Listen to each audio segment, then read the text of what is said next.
tumaini letu Kristo. Ndugu zangu wapendwa, niwaalike, ilikuwa nifanye kwanza jambo fulani halijakaa vizuri, jambo la kuwasimika kwanza viongozi wetu wa mashauri parokia na viongozi wote waliochaguliwa kwa awamu hii kwa kipindi cha miaka mitatu, lakini tutaifanya baadaye. Sasa kwanza tuanze na hili ambalo liwe ni chakula chetu cha siku ya leo. Tunapokuwa tunatafakari haya, tujiweke nasi miongoni mwa hao ambao wanapenda kusikiliza na kufundishwa na Kristo. Leo fundisho lake kubwa, wengi wanaleta jina mbalimbali. Wengine wanasema hotuba ya mlimani, wengine wanaita heri 8, wengine wanaita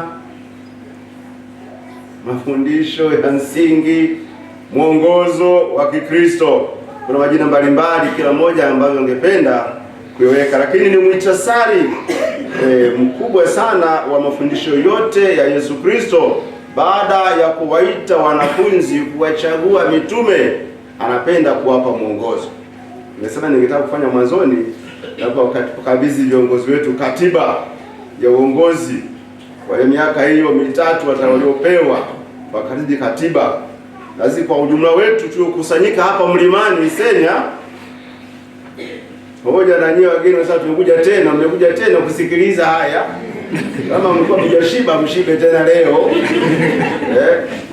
Hapa mlimani Isenya tusikilize mwongozo wa Ukristo wetu katika maisha yetu. Yesu alisemaje? Mwongozo huu ndio ule ambao tumeusikia katika somo la kwanza.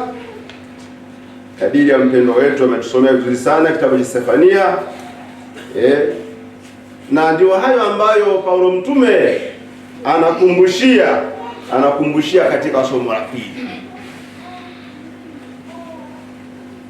Ni maneno mengi, ziko 8, matafsiri zake ziko ndefu sana, lakini najitahidi kwenda kwa ufupi. Mwenye kuwa na masikio mazuri ya kuelewa asikie. Wale wanaoandika andikaga tu, sio mbaya. Wale wanaorekodi na wia hamna shida, ruksa. Kristo, mwongozo huu ni upi katika kumfuasa Kristo? Muhtasari tumesema ni heri ngapi? 8. Heri ngapi? 8. Ndio katiba yetu. Ndio katiba yetu wa Kristo wa Katoliki. Ambao toka pale, hata hizi katiba zingine nazowalei hizi zinachukua toka huko. Ndio tupasayo kutenda na kuishi tukiwa hapa duniani. La kwanza, leo imbaji wameimba tayari. Ya kwanza isemaje? Unasemaje ya kwanza? Uzikari vizuri. Ya kwanza, heri maskini wa roho. Sasa wengine wanashabikia umaskini kwa sababu anaacha neno wa roho. Anashabikia umaskini, lakini ndio tiketi yake katika kujitetea mbele ya Mungu, anastahili kwenda mbinguni. Hiyo ni tiketi ya kwenda mbinguni. Sifa zake ni zipi? Heri maskini wa roho. Maana yake nini? Hili linatokana na sababu ya kwanza ya Mungu kutuumba binadamu. Ilikuwa ni nini?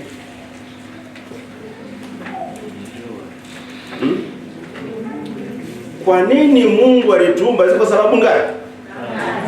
Katika katekisimu yetu Katoliki ziko sababu ngapi? 3. Mna uhakika? Haya, anzeni kutaja. 1, 2, tumpende. 3, tumtumikie. Mmeshia hapa. Wewe umefeli mtihani. Ziko ngapi? Rudie tena. Ziko ngapi? Ya kwanza tumjue, ya pili tumpende, ya 3 tumtumikie, ya 4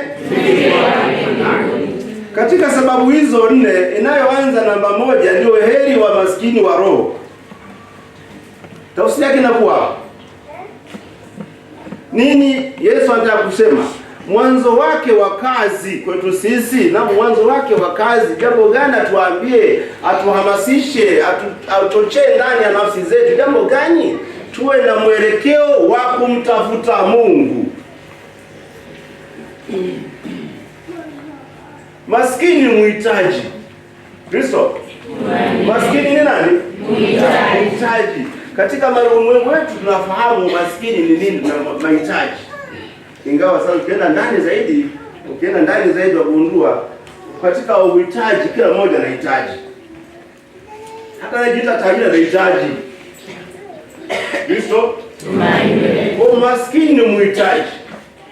Yesu anaongeza wa roho, kwa wahitaji katika roho zetu ziwe kweli zinahitaji kumjua Mungu. Sema tunahitaji kumjua Mungu. Tunahitaji kumjua Mungu. Mlango wetu wa kwanza katika Ukristo wetu. Kila mmoja aone anahitaji, anaguswa ndani ya moyo wake, lipo janga, lipo hitaji zito la kumjua Mungu. Heri maskini wa roho. Hitaji la kumjua Mungu. Na ukishaingia katika mfumo huo hitaji lako la kumjua Mungu, utagundua kwamba baadaye unajikuta hata chochote ulicho nacho unajua hiki kimetoka wapi? Kwa Mungu. Kwa hiyo ulicho nacho kimetoka kwa Mungu, na bado wewe ni mhitaji. Lazima umtegemee Mungu akupe chochote hata cha kimwili, akupe Mungu. Hitaji la kumjua Mungu ndio iwe roho yetu, ndio mwanzo wetu wa kumsikia. Hata kwa kumsikiliza mimi hapa, usihangaike mambo mengine, hangaika na nia yako ya kumjua Mungu anataka kusema nini katika maisha yako. Hitaji hilo. Umekuja unataka kumjua Mungu. Ndio ondoa kiburi. Wengi ambao hawana haja na Mungu, kitu wajaa ndani ni kiburi, ni kujiamini na kile cha kidunia anachanganya na kiroho. Kama unaishi maisha ya kiroho kwa kweli, hutafika mahali fulani ukajivunia kwamba sasa nimemaliza. Hakuna aliyemaliza.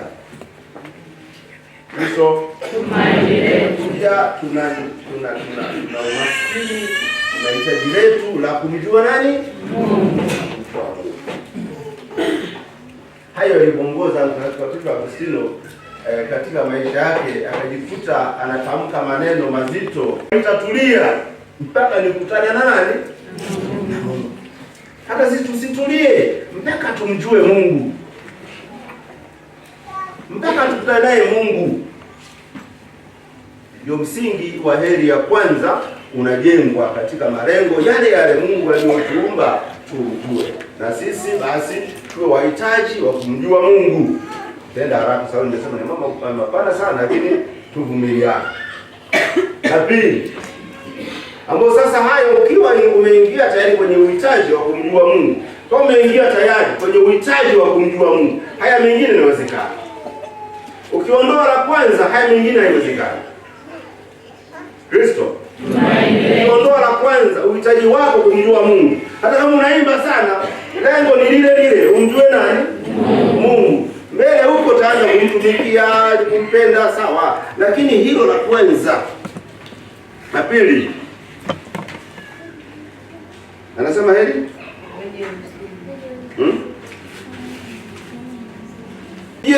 na picha yako ndani na nafsi yako toka jana mpaka unakuja leo, una sababu ya kufurahia mbele ya Mungu?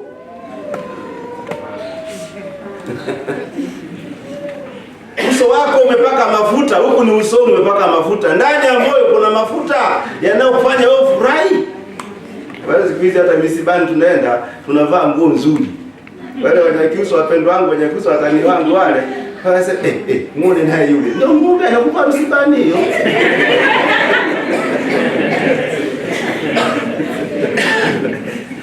Wewe msibani unapoenda kule unalia, lakini umepaka tu mafuta vizuri, umetana tu nywele au umesuka mezeraza vizuri na nguo yako nzuri. Nenda msibani. Kristo. Moyoni je? Nasema moyoni mule na uchungu wa msibani. Hata sisi tunakuja kanisani, maana hata mwanzo wetu hapa tulipoanza ibada tumeanza na kumuungamia Mungu makosa yetu. Ishara ya kwamba tunahuzunikia dhambi, hatupendi. Tuje kwa Mungu tujitakase. Kwa maisha yetu yote tuhuzunikie dhambi, tusifurahie dhambi. Kristo, usifurahie nini? Dhambi. Usifurahie nini? Dhambi. Daima kama unafika mahali dhambi imekuandama ukahiana ukaingia kwenye kuitenda, tayari huzuni imeingia moyoni mwako. Kama unaona mwenzako anatenda hicho kibaya, huzuni kuingia moyoni mwako, uumie. Heri hawa ambao wanaumizwa na dhambi, iwe za wao iwe za wengine, wanaumizwa. Mko tayari katika hilo? Mko tayari? Mejibu wachache. Mko tayari? Nadhani ni gumu. Kama ni gumu, maana yake pale heri ya kwanza inaanza kutuponyoka.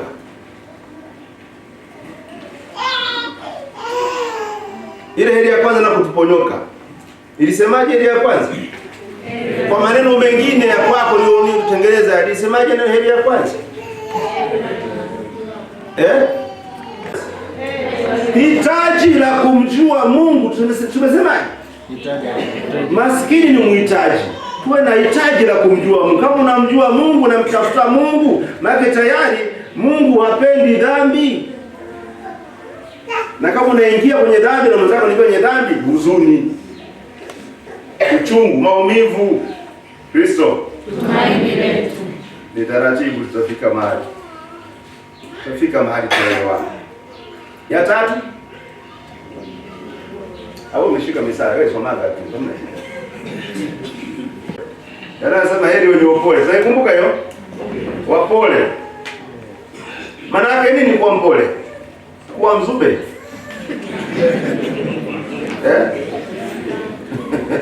Maana yake nini? Katika Ukristo wetu tuzingatie hili la kwamba tuwe na tabia ya kudhibiti. Sasa fikiria siku ile Yesu pale bustanini, umekuja jamaa kumkamata. Yeye amesema haya na kuyaishi. Kwa mfano, kutuonyesha. Wameenda kumkamata, ilikuwaje? Alikuwa mpole. Wameenda kumkamata pale, jamaa ameenda na silaha yao, kamata. Sasa na wale wengine wanashangaa, sasa mzee vipi tena? Nguvu zake zote hizi, hata Yuda mwenyewe hakufikiri kwamba wataweza kumkamata kwa urahisi tu. Yuda alijua huyu ni namna gani, kwamba huyu na wala anakula hela zao tu, itakula kwao, kwa sababu jamaa yule hawataweza. Yuda alijua hawataweza, imekula kwao. Akale hela zile akajua yule. Na yeye asamwezi mtambua. Mbona wanafanana? Sasa wewe ngoja nikienda kumbusu hivi namsalimia, ndio huyo. Alafu anakaa pembeni. Wanashangaa, na wenyewe walishangaa, wanamshika kiulaini tu. Mbona habishi? Wangetarajia pale tayari ni varangati. Na bahati mbaya alianzisha varangati ni Petro. Tuko upanga, kata mtu. Wewe nini? Ya nini Petro? Nyamaza, wewe tulia. Namna yake ya kujibizana na tukio. Na si wengi huwa tunafeli katika kujibizana hapo kabla na tukio.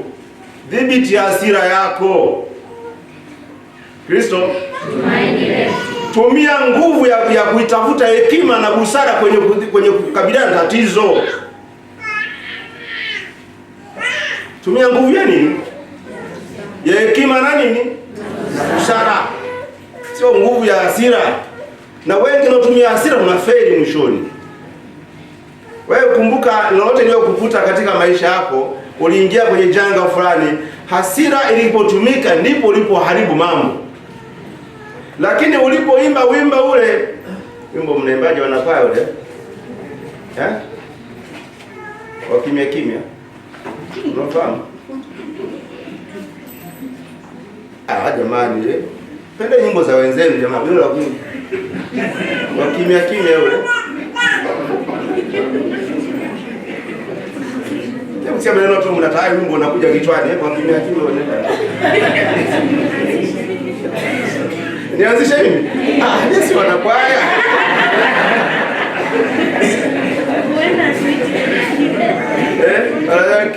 Kimya uponya roho, kimya unaotoa maumivu, kimya. Umeshaukuta tayari. Una faida. Fungueni, ina faida kimya kimya. Fungueni basi kwenye faida yenu. Wimbo ule. Shida mnaimbaga asubuhi kwa ujia siku hiyo hiyo, hapo baadaye mnasahau kila kitu. Kwa hiyo wakati mwingine jambo fulani linapotokea, ukimya unakuwa majibu mazuri kuliko kurupuka haraka kwenye majibu. Kristo. Ndio sifa hiyo ambayo Yesu anatutaka tuishi katika. Unapokabiliana na jambo fulani katika maisha, hebu jitahidi kucontrol au kudhibiti hasira. Wewe mpole, nyamaza. Wakati nyamaza, tafuta hekima na busara namna gani itakabiliana na hilo jambo. Hapo unajenga. Lakini hasira mara nyingi hazijaleta mafanikio. Kristo. Yaani hapa hatuna haja ya mambo mengi sana kusema. Tena imekaa vizuri. Wenye njaa, mna chai asubuhi? Mna njaa? Sasa usiishie kwenye njaa na kiu ukaishi hapo hapo ya haki. Nini? Maisha yetu na mtazamo wetu na kufikiri kwetu na kuhusiana kwetu na watu, hebu tafuta iliyo haki. Tumepambana sana katika nchi yetu sasa, tumevurugana. Wewe unasema kipi kinatangulia kati ya haki na amani? Tunahangaika. Sisi kutangulia kipi? Hebu niambie, kama tumepoteza amani, shida yake ni nini? Anatuambia wazi kwamba katika maisha yetu, ndugu zangu, tupende kuishi au kutenda na kutetea hiyo haki. Tenda hiyo haki. Tenda lilo nini? Haki. Sema lilo haki. Iwe nyumbani kwako, iwe moyoni mwako, iwe kwenye familia yako, iwe kwenye jumuiya yenu, iwe kwenye maeneo yenu ya kazi, hata kwenye kwaya, iliyo haki. Iliyo haki. Tambana na haki. Yule mtu hata ongea na mtu, sisi kanisa Katoliki linahangaika sana, linasema sana, tunataka haki. Tunatetea nini? Haki. Tunataka haki yake. Kama sasa haki yangu kusema.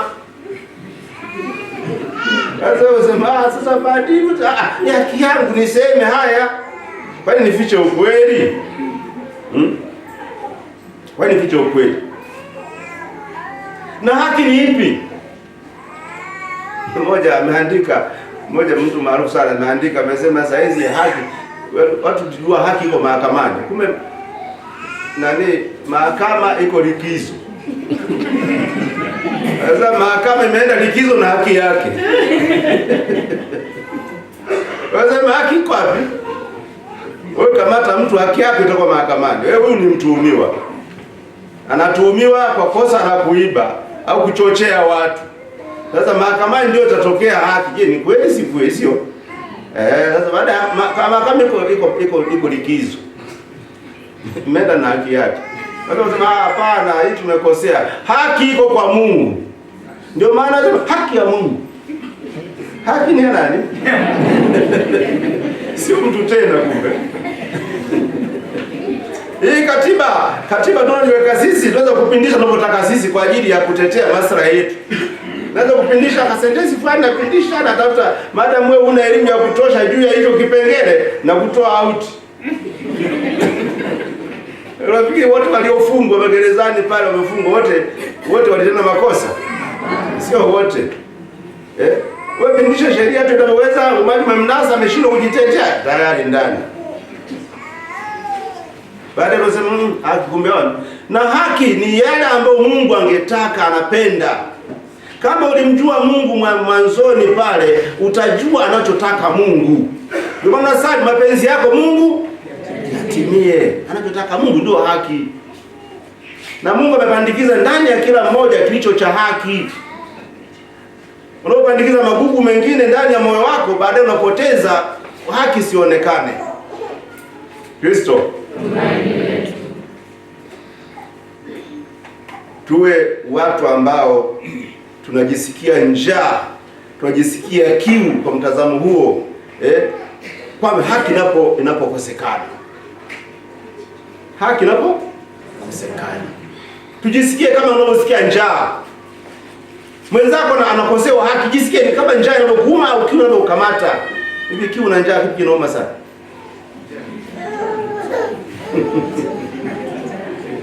Basi kila mmoja akafanye zoezi. Fanya zoezi uone kipi kinaumiza sana kati ya kiu na nini? Na njaa. Lakini hivyo vyote ni maumivu ambayo Yesu ameyachukua, anayatumia kwa ajili ya kuchochea ndani ya nafsi zetu. Tuone kweli kama mtu anajisikia njaa kali au anasikia kiu kikali haki inapokosekana. Na ndio maana huwezi kunyamaza kimya. Tetea haki, ishi haki, tenda yaliyo haki. Kristo, na udai haki yako.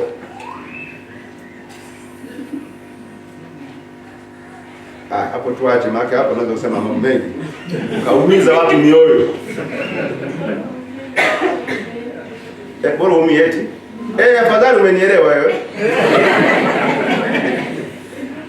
Kama nitaumia kwa sababu ya haki, naweza basi ni heri yangu niumie lakini nitetee haki. Wengi wanakwepa hilo, hataki kutetea haki. Anaona aiba, basi bwana acha tu yaende hivyo hivyo. Yaende hivyo hivyo. Sio sahihi. Usiende hivyo. Yesu akuacha aende hivyo. Ndio maana amekuja Mungu duniani. Angeacha aende hivyo hivyo tungebaki tumekomolewa. Hamna, lazima tutatoa ukombozi. Namba 6.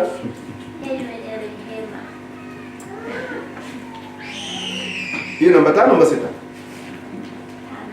Haya. Asante mama. Umfuatilia, achana na namba. Wewe achana na mfululizo. Heri wenye rehema. Kristo. Majina haya watu wanajua majina haya. Kuna rehema huko ndani? Wapo kuna rehema? Mtoto wako anaitwa nani? Mtoto wa rehema aitwe nani? Ala, shida yako ndio unapa kuna majina rehema maana yake nini? Uturehemu e Bwana. Imba. Ndio Mungu wenu yeye anapenda. Imbeni tena wote pamoja.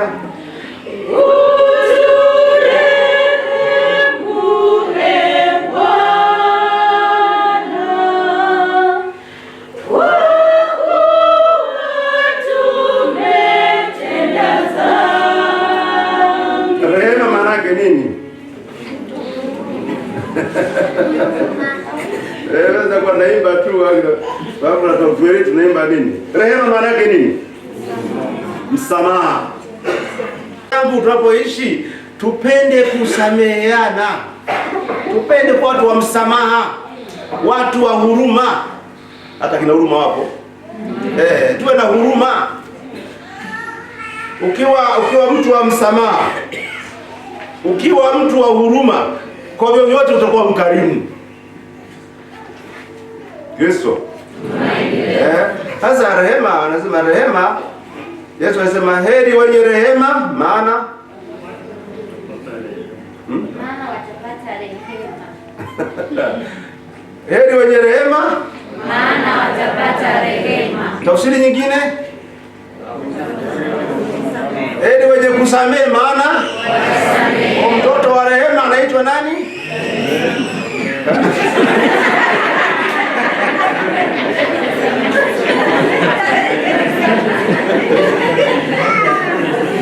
Kristo. Hayo maisha, mtoto rehema ni rehema. Wewe kama unaweka vinyongo juu ya wenzako, vinyongo hapo wakati mwingine hata hujui kama wewe ndio mwenye makosa. Wewe unaweka na tundika mambo yako fani mbaya. Wewe unataka shida gani? Kama nyumba yako ni usimsamehe, kwa nini usione uchungu, basi kaungame dhambi zake. Nenda kaungame kwa niaba, hapati mimi sina dhambi lakini kwa ajili ya wale wakosefu na ungama nipate na mimi neema ya sakramenti ya kitubio. Kristo. Jifunze kusamehe, jifunze kuhurumia, jifunze kuwa mtu mkarimu. Hili ndio ambalo Yesu anatuambia leo ni namba 5. Kristo. Na hili ukitaka nikusaidie ulifikie vizuri, usipende kuwa mtu wa kuhukumu haraka. Ukitaka kufanikiwe katika msamaha, usiwe mtu wa kuhukumu haraka. Huo ni msaada mzuri sana. Uwe mtulivu, sio unahukumu haraka. Na ndio tunatoa tabia ya Mungu. Mungu amekuja duniani kwa kutuonea huruma, kutusamehe, sio ndio? Atusamehe dhambi zetu. Anasahau hayo yote ambayo tunatenda. Na hii ndio tabia yetu. Tujifunze sisi kwa sisi kuwa watu wa msamaha, wa kuhurumiana, wa kusaidiana. Na tusipende kuhukumu haraka. Kristo. Ya 6, heri wenye moyo safi. Heri wenye moyo safi. Maana yake nini?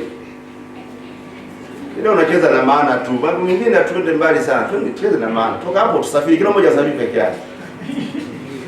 Maana yake nini moyo safi?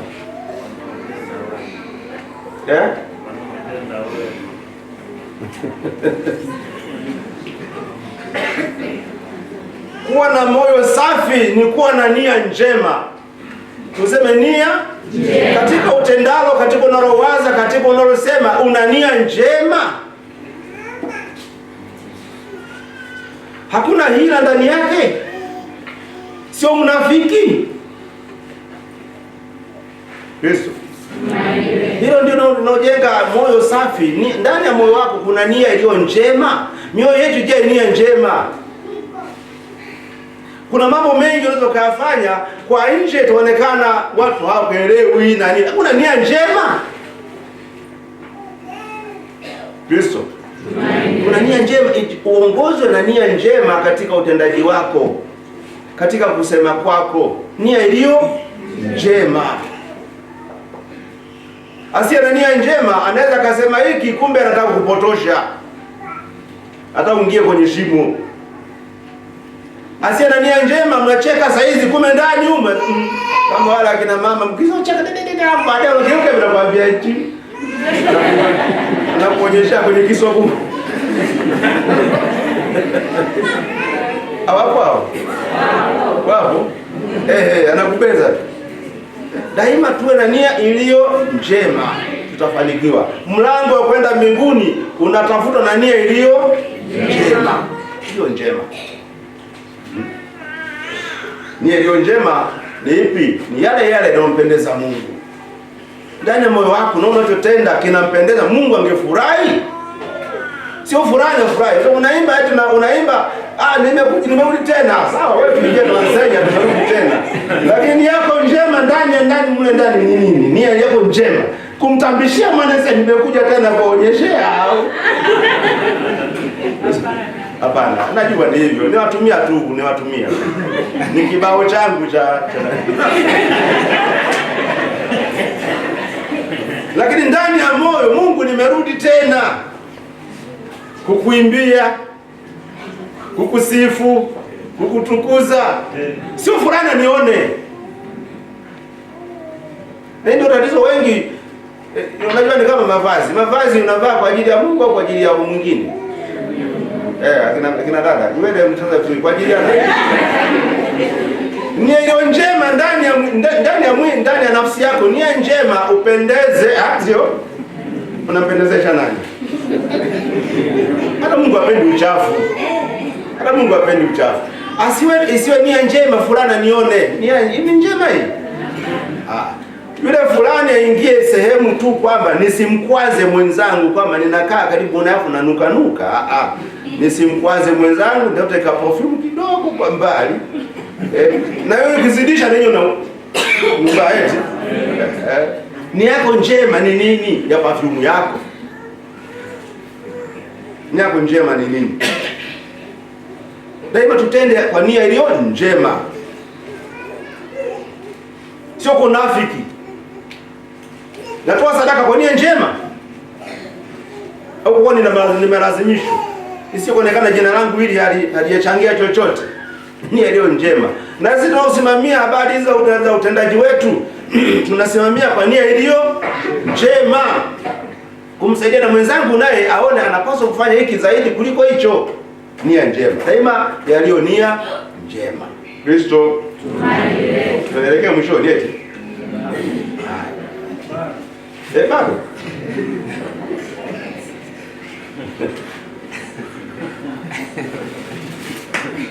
Inafuata ngapi? Ya 7. Inasemaje? Heri wapatanishi. Wapatanishi. Hivi mwenye kwaya mkosa nani? Nakosana. Kamati ya usuluhishi ipo? Ipo?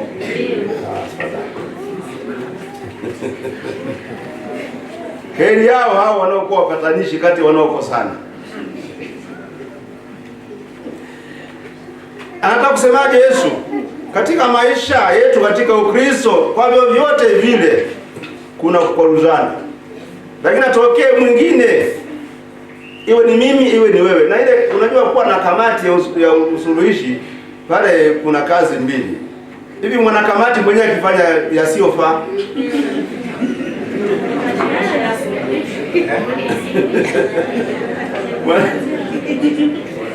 Kristo.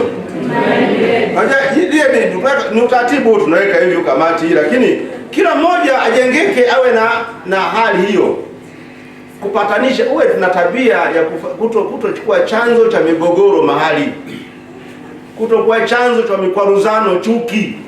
Kwa nini wewe ndio unasababisha kila mahali ukiingia wanavurugana? Ukienda hapa wanavurugana, ukienda pale wanavurugana. Shida yako nini? Hata wale wambea wakikusanyika wanataka kufanya umbea fulani, ukija wewe wanaacha. Sasa huyu anaweza kuwa mpatanishi. Sababu huyu wakiacha umbea wao, wewe ni mtu mzuri. Unawakata midomo wanapata jamani, hilo hapana. Zoea. Wewe zoea kwa mmoja akija hapa atakemea na hili. Kristo. Epuka kuwa chanzo cha magomvi. Uwe mtetezi wa haki, amani na utulivu. Unapokuwepo wewe, alisemaga Askofu Chengula marehemu Kinjiki kwa amani. Akasema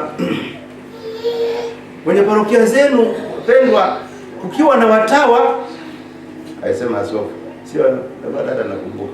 Ukiwa na watawa kwenye parokia zenu, tuna uhakika kwamba kuna utulivu. Sababu unapokuwepo mtawa ni chombo cha kuleta utulivu mahali. Ukiwa na niliomba parokia, sasa tunaomba parokia. Lengo huduma karibu. Unaona? Kwa kuna anayesababisha kile kitu kisogee kwa ukaribu.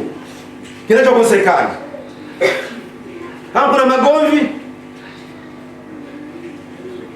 kuna mafarakano. Jamani, hakuna wenye busara, hakuna lugha ya zamani tusema hakuna wazee. Lugha ya zamani. Hivi jamani, hapa panavurugana hapa, hakuna wazee. Sasa wazee sio swala miaka. Sio swala la mtu hata Lowassa na mvi kichwani, lakini sio mzee. Hakuna wazee, ndio tunatumika, hakuna wazee. Hawa wazee ndio wenye sifa upatanishi. Kuweka mambo vizuri, sio? Na sisi wenyewe tupende kwa wazee. Hata wewe mwenyewe unapaswa sasa ufike mahali fulani, hebu vaa uzee. Kwenye mazingira kama hayo vaa uzee. Jamani, kwa nini mnagombana? Shida iko wapi? Patanisha wanaogombana. Ukiwa mwenyewe ndio unasababisha magomvi kwenye kamati ile, sasa utafaa. Kristo.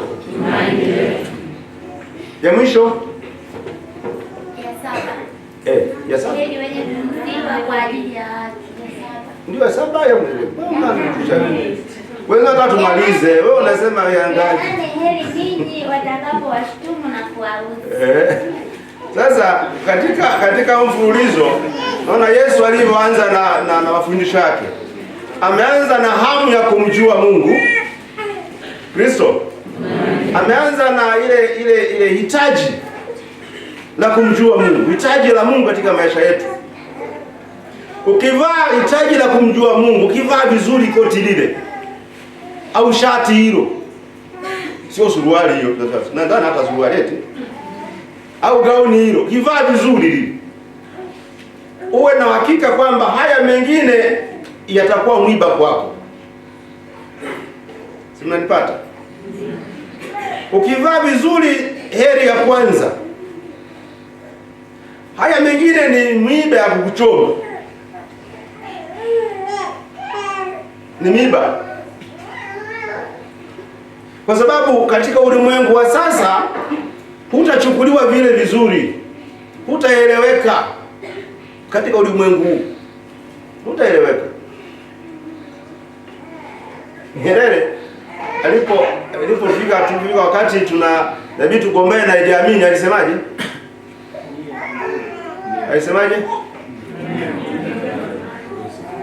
Nia tunayo. Basi wale wazee wa zamani wanakumbuka na waliosoma. Sasa kwa mtindo huo, sasa hebu fikirie tu.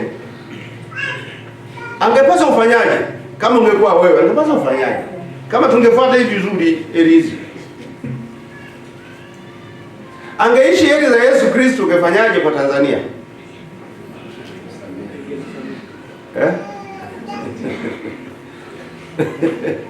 Hatumhukumu. Kwenye madaraka kule, wakati wote kuna namna mbalimbali. Unaweza ukapotoshwa na washauri wako wa karibu, unaweza ukapotoshwa na hisia zako na mtazamo wako na nini kadhalika. Lakini unapoweka karibu na daima nchi ambazo zimeweka watu wa dini mbali, kuna shida. Na wafalme wote walipomtenga nabii wa Mungu tayari wapata shida. Kristo walipata shida. Yaani kuchukua na kuelewa vizuri na kuishi heri ya kwanza. Unajikuta huku sasa unaonekana huna maana. Yaani sasa inaanza kuwa na huzuni. Na ule wakati mwingine nasema heri mnaolia sasa. Kwa sababu gani? Pole, mtu anakupiga, wewe mpole tu, ukitaka kulipiza. Manyamaza tu. Ni kweli? Alafu wewe muda wote wangapi ambao wanatetea haki wako salama? Anayesema mimi natetea haki, ujue kuna mtu ambaye amekiuka haki, sio? Sasa wewe sema hiyo haki ya yule bwana, umemnyima haki mwenzako. Daudi pekee alisamehewa kosa hilo na Mungu alipoenda nabii mtu wa Mungu akamwambia, mzee, zamani nimekuja kukupa kitu fulani. Hebu sema. Anasema kuna jamaa mmoja alifikiwa na mgeni. Alifikiwa mgeni yule, alafu alikuwa anatakiwa amwandalie chakula. Ana ng'ombe, ana kondoo, ana mbuzi, ana kuku na mabata wengi tu. Lakini jamaa aliona uchungu kuchinja yule wake mmoja, akaenda kwa jirani yule jamaa wana mbuzi kamoja tu. Anakachunga kila siku, anakaangalia kanaenda wapi. Lakini yeye na makondoo mengi, wachungaji wameenda huko wengi wanachunga huko. Sasa jamaa alipoona hivyo akasema, nimchukue yule jamaa yule. Akamchukua yule kondoo wa jamaa yule akamchinja. Analia jamaa yule, anasikitika. Basi. Hivi hapo unasemaje Mfalme Daudi? Unasemaje? Nakumbuka hadithi. Daudi akasemaje? Yaani huyo mtu kama ni kufa na afe. Kadiri walivyosema wewe auawe. Hawezi kumnyanyasa mtu maskini kiasi hiki. Kamoja tu liko nako amenyang'anya. Alafu mtu wake anasema, huyo mtu ni wewe. Wewe Daudi, una wake wangapi? Mazulia mangapi? Wanakuzunguka kina mama wengi wazuri. Umechagua sura na kuzunguka wengi wazuri. Umenyang'anya mke kauria kale, umenyang'anya kamoja tu. Ndugu yangu, hapo ule mulia wewe ukaenda kumuua. Haya maneno yatakupendezesha? Wewe kama mfalme. Wewe kama usichukue nafasi ya Yuda, wewe kama mfalme.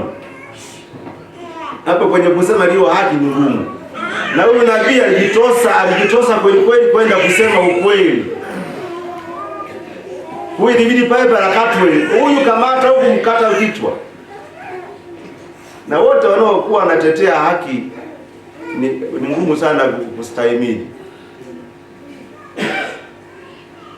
Sasa kama una kweli unahitaji la Mungu, ni mhitaji wa kumjua Mungu, kwenye haki pale itakuponza. Wasafu wanasema nazi piana huruma imeniponza. Wasafu wanasema la nazia ipiana. Unaona hata huruma inakuponza. Huruma tunamsaidia mtu inakuponza. Na kusema haki itakuponza. Kutakuweka matatani. Hii mifano mnayo mingi. Ukiendelea zote ukitaja zote zile, mwishoni ndugu yangu unaishia pabaya. Sasa pabaya pale Yesu anakuja kuhitimisha. Kwa sababu unapata kuteseka na kudharauliwa na kukemewa na kusingiziwa na kunyanyaswa mpaka kuuawa kwa sababu ya haya heri yako. Sababu ndio safari yako ya mwisho. Mwishoni anatuambia kwa heri ya nani? Ndio lengo la Mungu kukuumba, kamilisha safari yako. Lengo la mwisho la Mungu kukuumba ni nini? Lengo la mwisho. Lengo la mwisho kufika kwake. Kamilisha haya. Tiketi yako imekamilika. Wakaguzi wakikagua hivi, wakiona amekamilika, mwishoni jikabidhi kwa Mungu.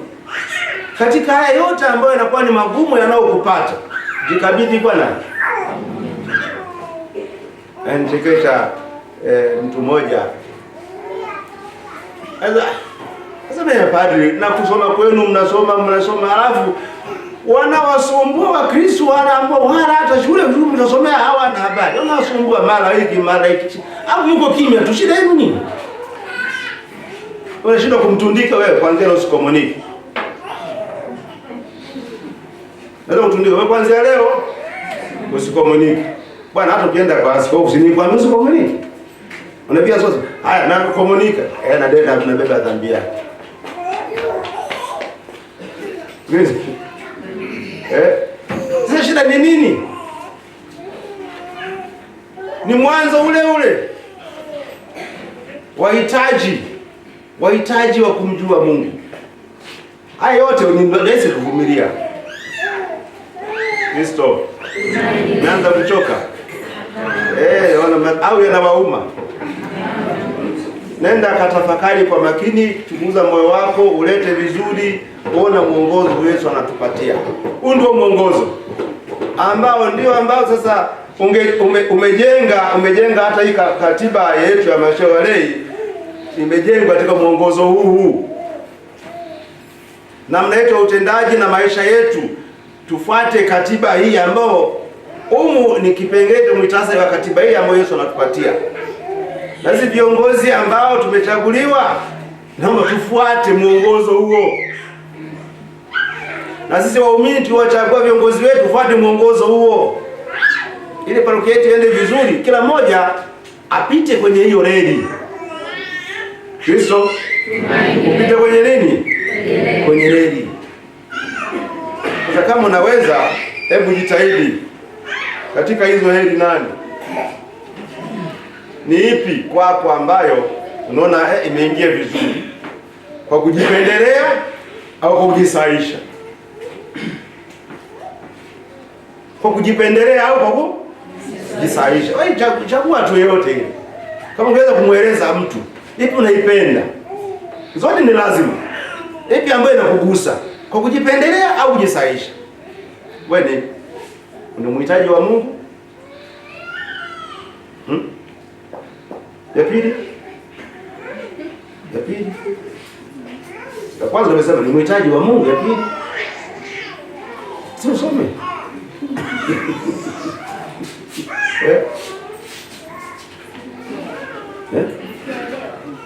Ya pili, heri ya pili. Heri wenye huzuni. Unahuzunikia dhambi? Ya tatu. Heri wenye upole. Unadhibiti hasira yako katika maisha? Ya nne. Heri wenye njaa na kiu ya haki. Wewe ni mtetezi na uishi haki. Unapenda haki. Inayofuata. Heri wenye rehema. Wewe ni mtu ukusamehe au unaweka mabaya wenzako moyoni? Ya kwako utasamehewa.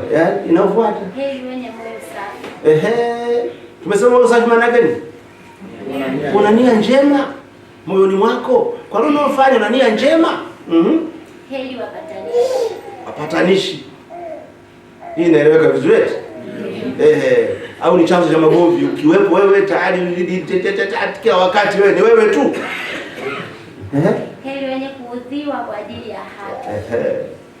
Kuudhiwa kwa ajili ya haki. Kwa Mungu ni wao. Unaopata maudhi yale ni kwa ajili ya haki au ya kujitakia? Wengine tunateseka sana lakini kwa kujitakia. Yetu tunakonda na kukonda lakini tunajitakia. Bwana sio swala haki, hapana. Tuna maradhi mengi lakini hakujitakia. Ni kwa sababu ukiuka haki, wengine wakati mwingine unataka usimamie kwenye haki, jamaa anakasirika. Mpaka anaota vidonda vya tumbo. Shida yako nini? Kristo, asanteni kwa kunisikiliza na kunivumilia.